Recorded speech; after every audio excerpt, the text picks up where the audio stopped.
Welcome to Never Again is Now, a podcast about anti-Semitism. I am Evelyn Marcus, and in addition to being a psychologist, I'm featured in a documentary about anti-Semitism, Never Again is Now. I'm a Dutch Jew and the daughter of Holocaust survivors. In 2006, I immigrated to the US because of this rising anti-Semitism in Europe. I am Phyllis Zimbler-Miller and the founder of the free nonfiction Holocaust theater project, ThinEdgeOfTheWedge.com. My grandparents immigrated to the US from Latvia and Russia at the turn of the 20th century. My US Army officer husband and I were stationed in Munich, Germany, only 25 years after the end of World War II. Our guest for this episode is Luke Berryman. He's located in Chicago, and he's founded the project, The Ninth Candle, about Holocaust education. Luke, thank you so much. Welcome on the show. Thank you so much for being on. Thank you for having me. Could you please tell us a little bit more about yourself, your background, and your project? Yeah, of course. Yeah. So thanks again for having me on the podcast. It's really exciting to be here. So my name's Luke. I founded The Ninth Candle. We are a 501c3 nonprofit organization, and the mission is to end anti-Semitism by sharing knowledge. And we've got a particular focus on Holocaust education. So we're helping schools across the US to improve their Holocaust education, also working with their classroom teachers to give them professional development. My background, I'm from a family that's Jewish on my mother's side. My grandparents are Holocaust era Jews. They were in South Africa when it unfolded, so they weren't touched by it immediately, although many years after his death, my family discovered that my late grandfather had in fact lost dozens of aunts, uncles, cousins, relatives who had stayed behind in their shtetl in Lithuania before he and his mother and father moved to South Africa. So that was something he never mentioned in his lifetime. None of us had any idea. It was something that he had kept secret his whole life, and it was something that he took to the grave with him. For me personally, I did a lot of academic work on the Holocaust. It's always been a subject that has interested me. My PhD was on how classical music was used in Nazi propaganda. And once that was finished, which was 2014, I spent many years working in education, and then finally in 2020, those kind of twin rivers found their way together, and the Ninth Candle was born. And yeah, here we are. Okay, that's quite a moving thing. You just told us about your grandfather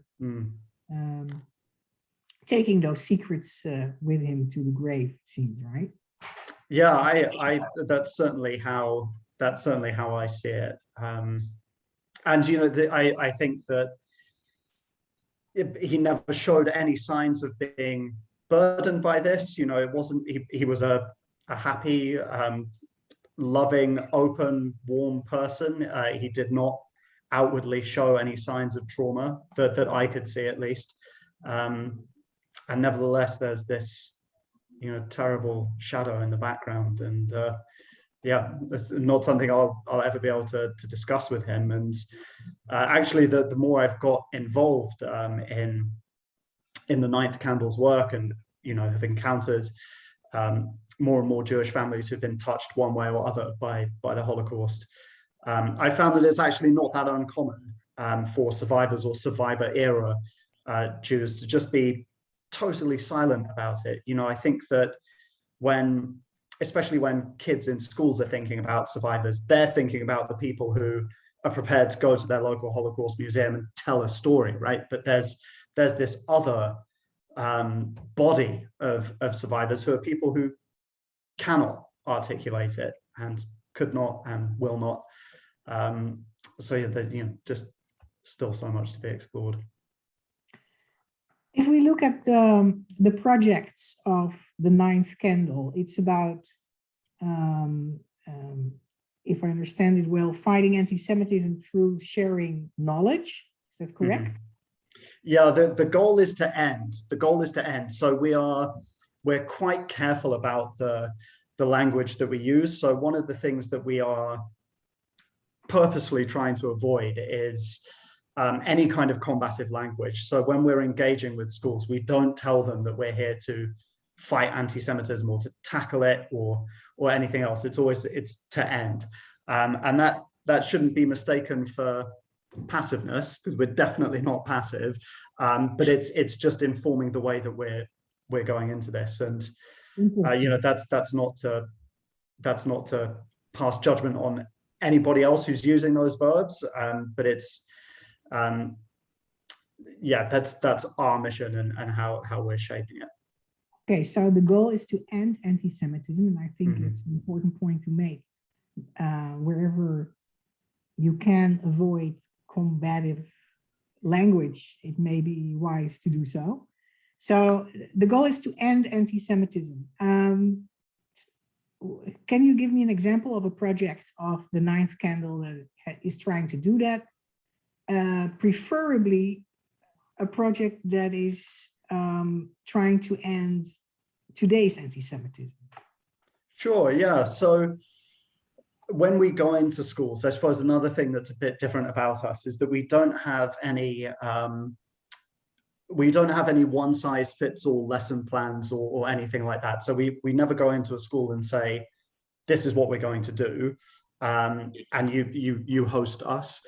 Instead, what we do is work with their teachers to try and meet them where they are and meet their students where they are, because something I found very quickly is that the state of Holocaust education is radically different in every single school that you go to. And some of them have fantastic Holocaust education programs. They'll have great ties with the local Jewish community and with their local Holocaust museum.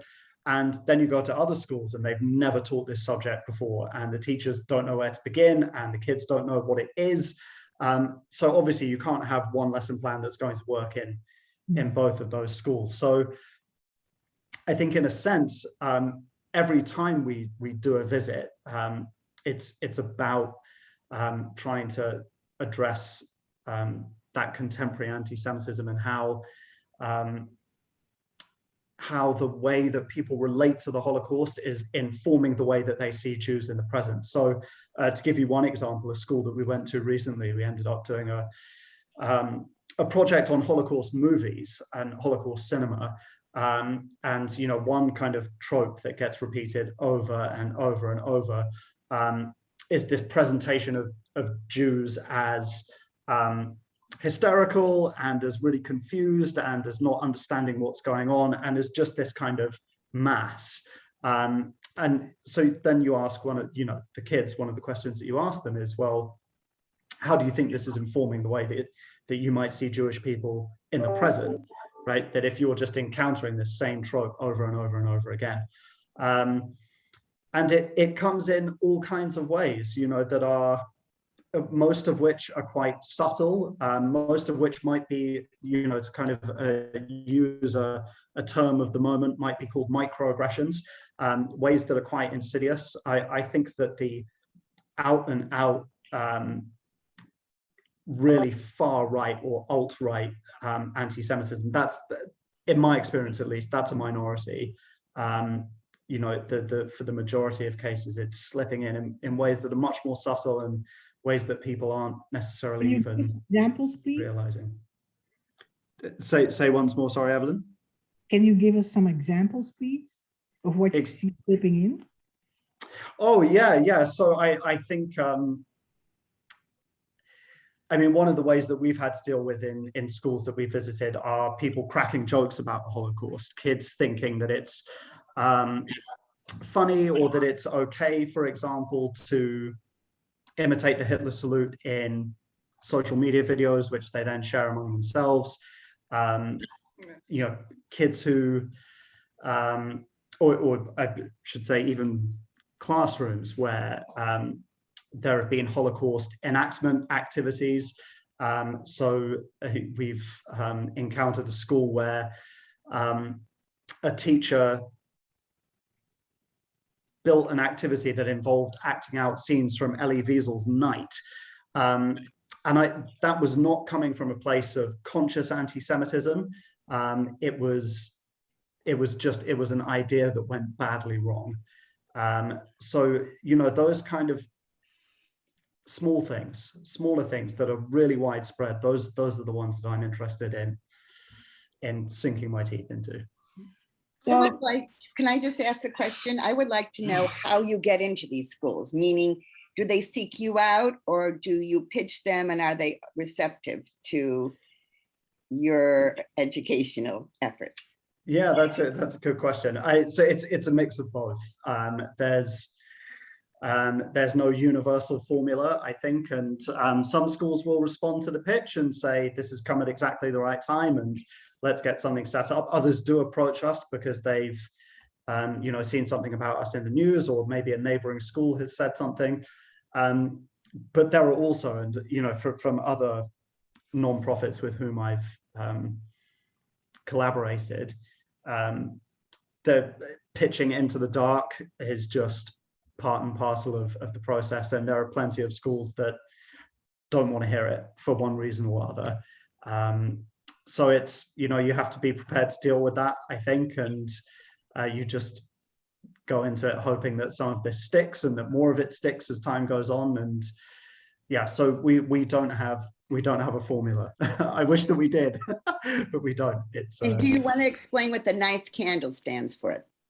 The name of the organization? Yeah. So when the members of the board, the founding board members, and I were putting this organization together, you know, before it had a name, and we were trying to pin down what we were going to do and how it was going to be different from everything else that was already out there.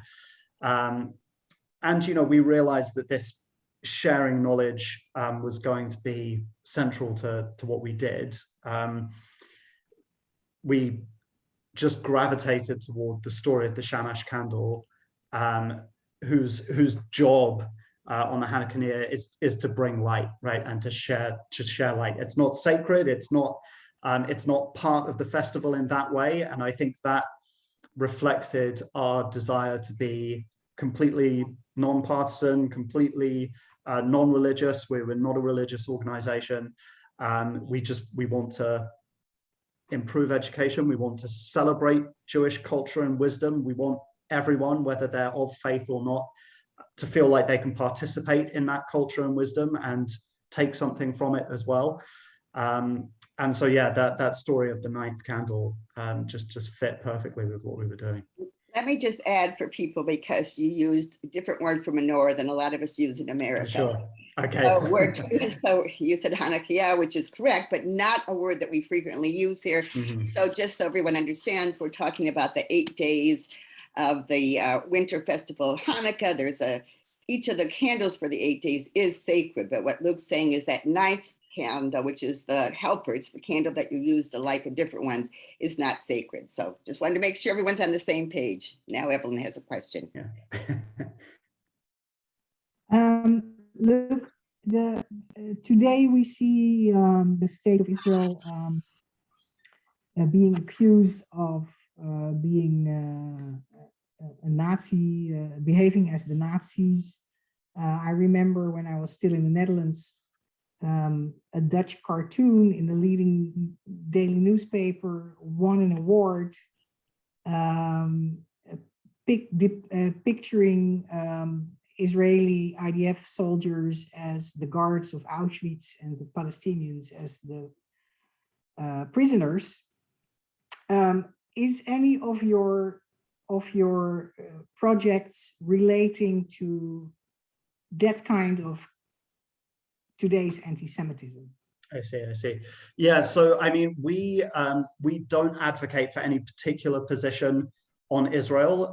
What we do advocate for is constructive, respectful discussion and to give people the tools that they need for that discussion to unfold. So Israel is a nation state like any other. It has domestic and foreign policies that will be imperfect and that are open to improvement. That's true for the domestic and foreign policies of any nation state. If people wish to criticize those, again, as with any other nation state, that's their prerogative. However, they need to be able to do so in a way that does not resort to anti-Semitic myths and tropes, and certainly the cartoon that you've just described, which I have to say is not one that I've seen, but that's obvious out and out racism, right? And that is not acceptable. So that kind of thing, those casual comparisons with Nazi Germany as well are not limited to Israel either. So another thing that we've come across in the last 6 to 8 months will be the Nazi or comparisons between Nazi Germany and the Holocaust in a way that, you know, the two are blended together in a very strange way, and the COVID vaccine, these kind of very casual comparisons that keep getting made in a way that's really worrying. So, right, which is a horrible trivialization of the Holocaust, yeah, very inaccurate. In case it's directed at Israel, it's blaming the victims of the Holocaust to be Holocaust perpetrators, which right, is even a layer on top of trivialization of the Holocaust. right. And The question is, does any of your projects talk about this kind of anti-Semitism? oh yeah, and again, it varies from one school to another. So, for example, I'm working with one school at the moment to put a program together on eugenics and the emergence of eugenics in the late 19th century. And that's only going to run up to the 1930s. So that's not going to touch on contemporary anti-Semitism. Other schools only want to talk about contemporary anti-Semitism. So it varies from one place to another. And, you know, like I said, one of our big goals is to meet teachers and schools where they are. We want to be able to complement the curriculums that they have built and, you know, offer something that's going to be useful and constructive for them and what they're doing throughout the school year. Yeah. So you gave us the example of talking about telling Holocaust jokes in class. Yeah. Talking about Nazi greetings in class. Are there any other examples of where in a school the teacher addressed contemporary anti-Semitism being supported by your program? I mean, not that immediately springs to mind. I think because we're so, yeah, a lot of what we do, the bulk of what we do is tied up with the Holocaust and with that era of history. So contemporary anti-Semitism, you know, like I said, some schools it's all they want to talk about, but for the majority, no. And do you think the students that you work with understand that if steps are not taken today, that what happened in Nazi Germany can happen again? As you know, Evelyn, as you may know, Evelyn is featured in the documentary Never Again Is Now. So while I work a lot in Holocaust education too, I always worry that the students understand that we're not just looking at past history, but we're looking at a cautionary tale for now and future history. Yeah. I think that the way in which the Holocaust is presented to them a lot of the time, no, that message isn't coming across. And so, yeah, you know, we strive to open it up so that they can understand it in a way that is more three-dimensional, right? The understanding of it and how it happened has been flattened out into a very two-dimensional story, and there are a lot of reasons for that. So, yeah, as a cautionary tale, I think once they realize that Germany was a democracy in the 1920s, and that certainly as late as 1928, 1929, no one there would have given Hitler much chance of ever wielding any meaningful political power. Once they kind of realized that, oh, it changed that quickly, yeah, then I think suddenly it does begin to seem worth understanding in more detail. Yeah, there are all kinds of ways in which they can, you know, they don't need them pointed out. You know, once they do have that more nuanced understanding of history, they can see it. That you know, there are things around them that are cause for alarm. And I have another question, since you grew up in the UK. Do you see a difference? You know, a lot of times I read British mysteries and stuff, casual anti-Semitism in Britain, from my point of view, is much more out there than it is in the United States. Do you see a difference in public, and I don't mean protests, I just mean in that kind of slipping of comments that you see more in the UK than you do in the US, or vice versa? Or maybe it's not answerable. Well, it's definitely a really interesting question. It's certainly different. I do think that it's different. I feel like, certainly for me, I feel there's a much more vibrant and open Jewish community in the US than there is back home. And yeah, the nature of anti-Semitism has a very, I think, just a slightly different flavor in the UK. And, you know, we saw so much of it unfolding with the Labour Party and with Jeremy Corbyn kind of circa 2017, 18-ish, when again, the waters around debates about Israel became so clouded and so toxic that it began informing the way that they were seeing Jewish members of their own party.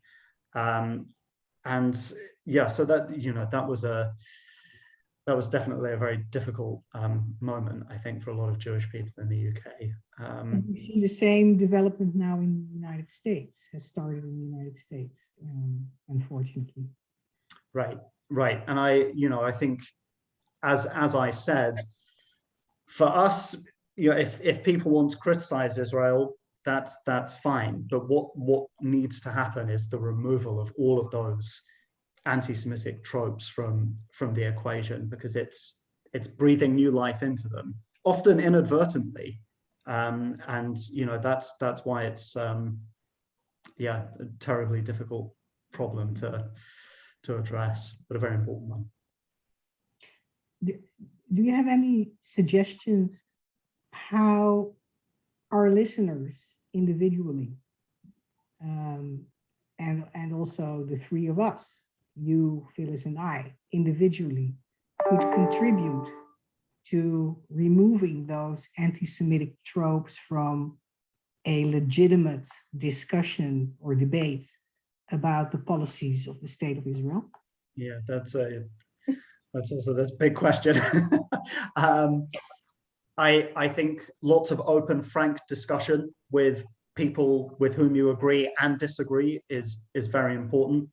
I think improving the state of Holocaust education across the country is a really critical part of it as well, because so many of these tropes go back to not just the 1930s, but the 19th century.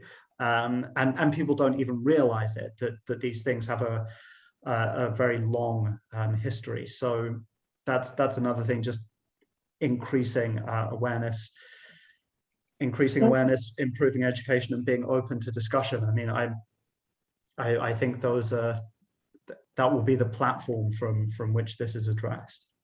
So yes, and so do you have a suggestion if we run into a conversation where it could be online or social media or in person, where somebody writes or says Israel is behaving like Nazis? What would you, from your background as a Holocaust educator, advise us to do?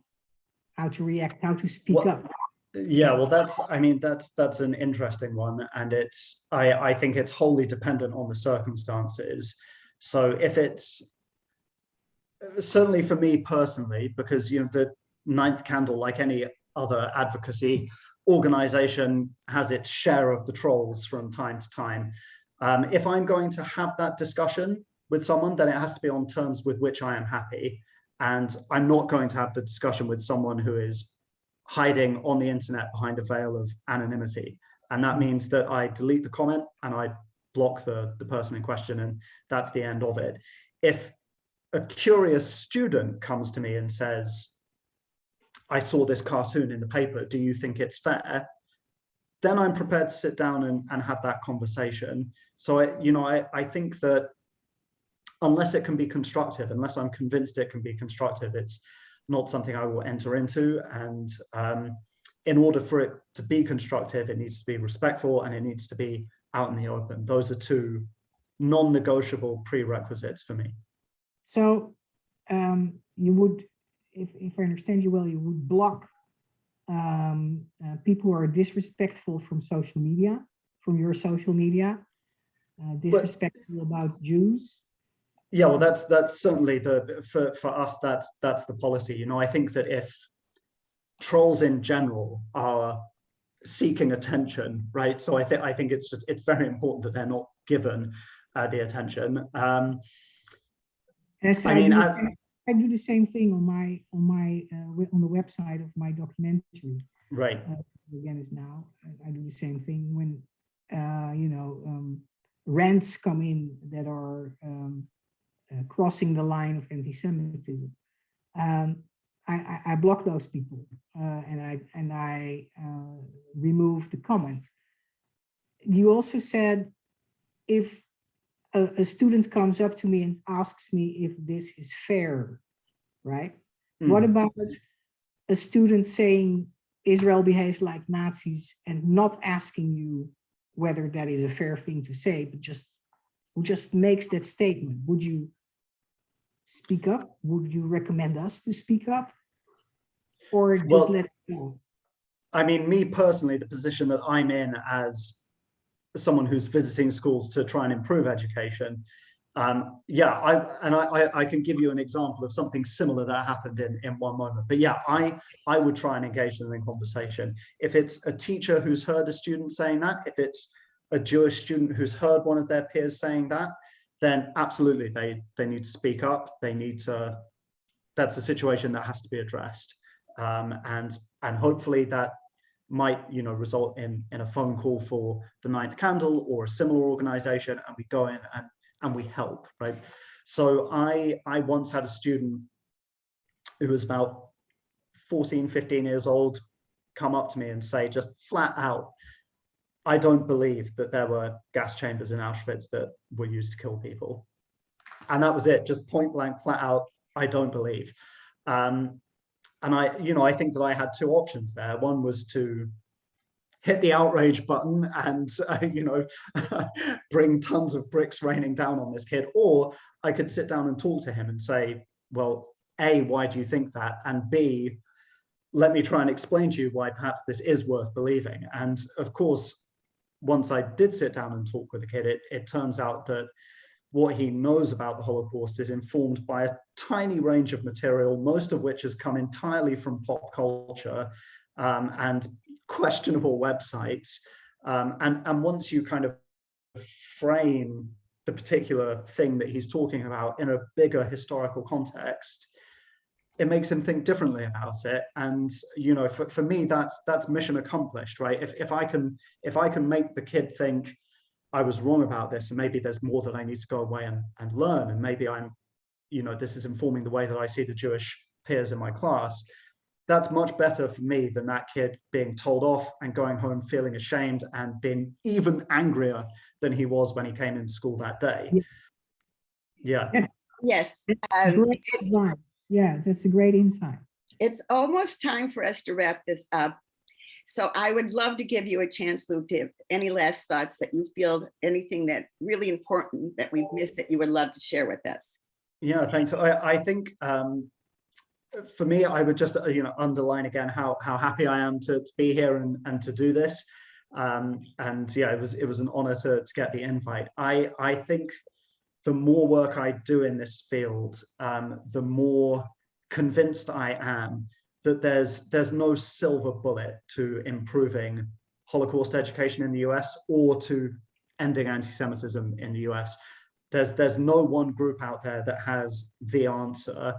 I think it's in the nature of nonprofit organizations to be in competition with one another because they're all trying to win the same audience. They're all trying to get the same donors. And sometimes that means that walls go up between them. And like I said, the longer I work at this, the more I feel like collaboration is the only way that we're going to make progress in this century. Organizations have to be willing to come together to exchange ideas and to get their respective messages out there, and to learn from one another and to kind of build a united front. That's what I want to see happen more than anything else.